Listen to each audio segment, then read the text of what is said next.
In light of the ongoing war in the Gaza Strip between Israel and Hamas, official Tel Aviv reiterated the idea to conduct a counter-terrorist operation in Rafah while international pressure mounts on Israel to halt the upcoming operation. As such, face-to-face discussions were held in Egypt on April 24th between Israeli and Egyptian security services to prevent Israel's intervention in Rafah in exchange for moving forward with a deal that would release Israeli hostages in exchange for Palestinian prisoners. However, Israel is determined to launch a ground offensive against Hamas in Rafah, Gaza's southernmost town, despite harsh criticism, despite efforts by the US, Egypt and Qatar to negotiate a ceasefire deal aimed at preventing an attack on Rafah. Israeli Prime Minister Benjamin Netanyahu stated on April 29th that the military would proceed with its plans to target the town, with or without a deal, in order to achieve its objective of dismantling the Hamas militant group. According to Israeli media,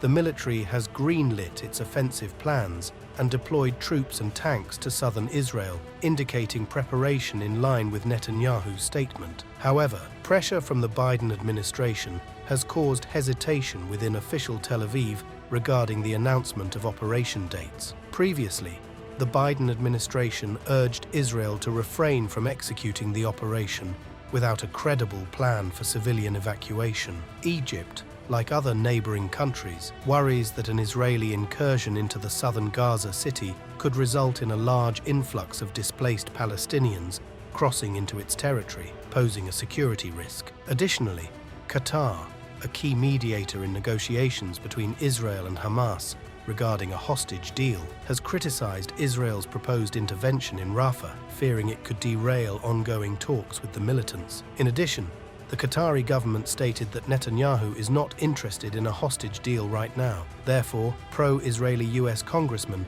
urged President Joe Biden to re-examine the partnership with Qatar.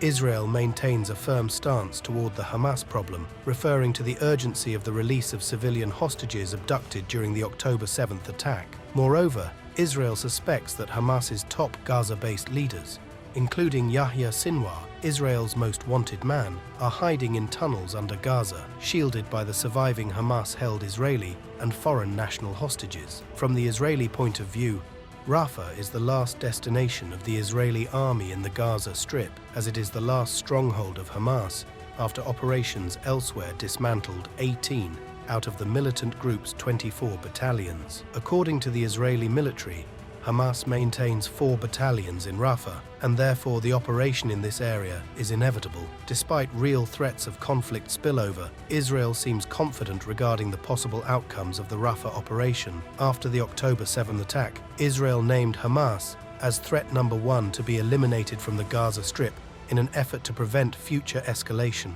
Despite its devastating human and physical cost, Israel's effort to destroy Hamas has a whack-a-mole aspect. Even though Israel asserts it has killed 13,000 of Hamas's estimated 40,000 fighters and wounded or captured thousands more, Hamas retains a presence in swaths of Gaza. However, Israel's justified concerns may be hampered by the mounting death of civilian Palestinians during the upcoming event. Netanyahu's warnings of an imminent ground operation serve multiple objectives. Firstly, they apply pressure on Hamas, bolstering Israel's bargaining power in hostage deal negotiations. Additionally, they cater to Netanyahu's support base, reaffirming Israel's autonomy in Gaza regardless of objections from Washington. Furthermore, Netanyahu might intend to use these threats as a future argument, suggesting that US opposition to a significant ground incursion in Rafah hindered Israel's ability to completely defeat Hamas. The US is also concerned that the Rafah operation may trigger a renewed missile exchange between Iran and Israel